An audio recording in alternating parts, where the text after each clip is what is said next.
بسم اللہ الرحمن الرحیم۔ محترم ناظرین السلام علیکم، امید ہے کہ آپ سب خیریت سے ہوں گے۔ سب سے پہلے ہماری ویڈیوز کو لائک کریں، شیئر کریں اور ہمارے چینل کو سبسکرائب بھی ضرور کریں تاکہ ہماری ہر آنے والی نئی ویڈیو آپ تک پہنچ سکے۔ آج میں آپ کو شیخ عبدالقادر جیلانی رحمۃ اللہ کے بچپن کا واقعہ بتانے جا رہی ہوں۔ سوداگروں کا ایک قافلہ بغداد کی طرف جا رہا تھا۔ ان کے ساتھ ایک نوعمر لڑکا بھی تھا جس کی ماں نے اس قافلے کے ساتھ اسے اس لیے روانہ کر دیا تھا تاکہ حفاظت کے ساتھ یہ اپنی منزل پر پہنچ جائیں اور دین کا علم حاصل کر سکے۔ قافلہ اطمینان سے چلا جا رہا تھا کہ ایک جگہ کچھ ڈاکوؤں نے اس پر حملہ کر دیا۔ قافلے والوں نے اپنا مال بچانے کے لیے بڑی چالیں چلیں کہ کسی طرح سے کچھ مال بچا لیں، لیکن ڈاکوؤں کے سامنے ان کی ایک چال بھی کام نہیں آئی۔ قافلے والے ان سے رحم کی اپیلیں کرتے رہے لیکن ڈاکوؤں کے حل نہیں بسیجے۔ جب ایک آدمی سے انہوں نے سب کچھ چھین لیا تو اس نوعمر لڑکے سے پوچھا، تمہارے پاس اور بھی کچھ ہے؟ لڑکے نے کہا، جی ہاں، میرے پاس 40 دینار ہیں۔ ڈاکو نے کہا، تمہارے پاس 40 دینار ہیں؟ ڈاکوؤں کو یقین نہیں آیا کہ اس غریب سے لڑکے کے پاس اتنے دینار کیسے آ گئے، اور اگر آ بھی گئے تو یہ ہمیں کیوں بتا رہا ہے۔ یہی سوچتے سوچتے وہ اس لڑکے کو اپنے سردار کے پاس لے گیا۔ ڈاکو نے کہا، سردار، یہ لڑکا کہتا ہے کہ اس کے پاس 40 دینار ہیں۔ سردار نے پوچھا، کیا تمہارے پاس واقعی 40 دینار ہیں؟ لڑکے نے کہا، جی ہاں۔ تو سردار نے پوچھا، اچھا تو کہاں رکھے ہیں؟ تو لڑکے نے کہا، جی میری کمر کے ساتھ ایک تھیلی بندھی ہوئی ہے، اس میں رکھے ہیں۔ سردار نے لڑکے کی کمر سے تھیلی کھولی تو اس میں واقعی 40 دینار تھے۔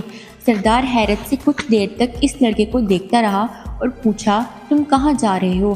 لڑکے نے کہا، دین کا علم حاصل کرنے بغداد جا رہا ہوں۔ سردار نے کہا، کیا تمہارا وہاں جاننے والا کوئی ہے؟ لڑکے نے کہا، جی نہیں، میری امی نے مجھے یہ 40 دینار دیے ہیں تاکہ میں اطمینان کے ساتھ دین کا علم حاصل کر سکوں، کیونکہ ایک اجنبی شہر میں میری ضرورتیں کون پوری کرے گا، کیوں میں کسی کا احسان اٹھاؤں۔ سردار بڑی دلچسپی اور حیرت کے ساتھ اس لڑکے کی باتیں سن رہا تھا اور وہ سوچ رہا تھا کہ اس لڑکے نے یہ دینار چھپائے کیوں نہیں اور بتا کیوں دیے۔ اگر یہ چھپا لیتا تو ہم لوگ تلاش کرنے پر بھی نہیں پا سکتے تھے۔ یہ ایک اجنبی شہر میں تعلیم حاصل کرنے جا رہا ہے اور اس کے خرچے کا دار و مدار صرف اسی کی رقم پر ہے، لیکن پھر بھی نہ چھپا کر سب کچھ دے دیا۔ بچے کی سادگی اور سچائی نے اس ڈاکو سردار کو اندر سے جھنجھوڑنا شروع کر دیا اور آخرکار اس نے پوچھ ہی لیا، تم نے یہ رقم چھپائی کیوں نہیں؟ اگر تم نہ بتاتے تو ہمیں شک بھی نہیں ہونا تھا کہ تمہارے پاس بھی اتنے پیسے ہیں۔ لڑکے نے کہا، جب میں گھر سے نکل رہا تھا تو میری ماں نے مجھ سے کہا تھا کہ کچھ بھی ہو تم جھوٹ نہیں بولنا، تو بھلا میں اپنی ماں کے حکم کو کیسے ٹال سکتا تھا۔ سردار کے اندر کا انسان جاگ گیا۔ وہ سوچ رہا تھا کہ چھوٹا سا لڑکا اپنی ماں کا ایسا فرمانبردار ہے کہ وہ پیسے ہونے کی وجہ سے اپنی ہونے والی مشکلوں کو جانتا ہے اور اپنا مستقبل تباہ ہوتے دیکھ رہا ہے، لیکن ماں کا حکم ٹالنے کو تیار نہیں ہے، اور میں کتنے عرصے سے برابر اپنے رب اور پروردگار کے حکم کو روند رہا ہوں۔